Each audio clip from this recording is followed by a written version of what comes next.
Yesterday, I was reading something by Robert Frost.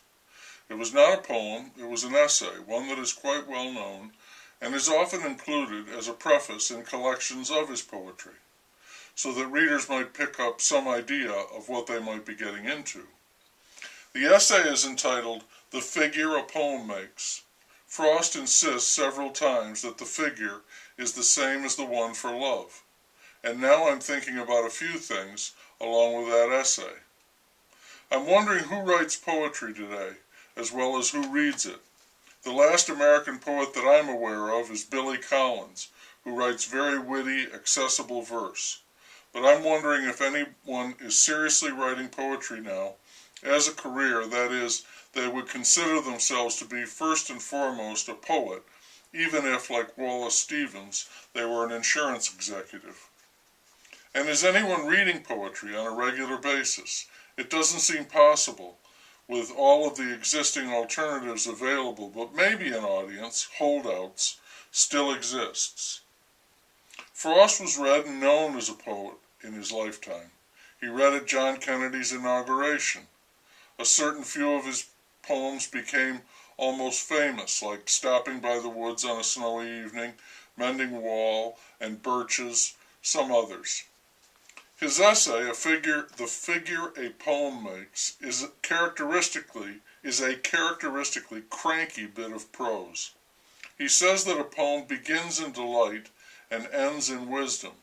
The delight is the beginning and the energy, and the poem is the product of that delight, like love, what is created on the spur of that moment, a fresh discovery that modestly adds to the stock of the world.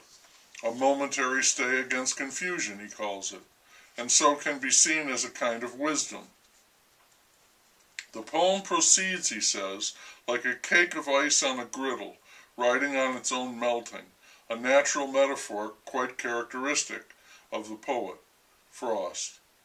Step by step, the wonder of unexpected supply keeps growing, he says, unfolded by surprise as it went. Revelation, he calls it. I always thought Frost was a great, almost metaphoric name for the poet. When I lived for a time in New England, I would come upon road signs which warned of frost heaves, and if someone was with me, I would tell them that's an historical marker. He was a big drinker back in the day.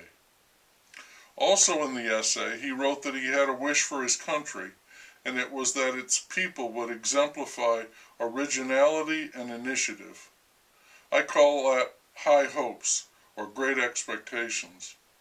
I think he would be bitterly disappointed if he could witness our present time, where imitation and flattery rule the day, as they probably always have.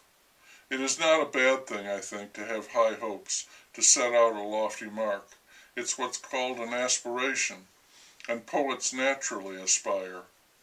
Someone who is original has, by their very nature, initiative.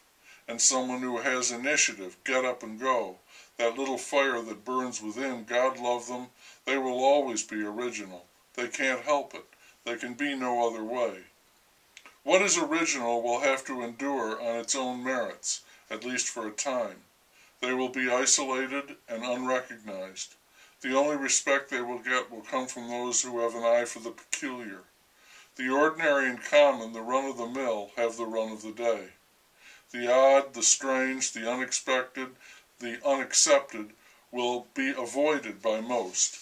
That is less a judgment than a fact. It is the same thing, I think, as wondering if there is an audience for poetry. Really in this day, and wondering if there is anyone in the world who seriously considers themselves to be a poet. That would be an original, and someone with a rare charge of initiative. And in the privacy of their own thoughts, they would be struck by delight at something, it could be anything, which prompts them to use language, to investigate that feeling, to extend it, explore it, and generate, in doing so, a poem, which, should it find an audience, whether hearing it or reading it, might find in it a fresh encounter with the world, not an explanation, but a bit of luster, a kind of wisdom.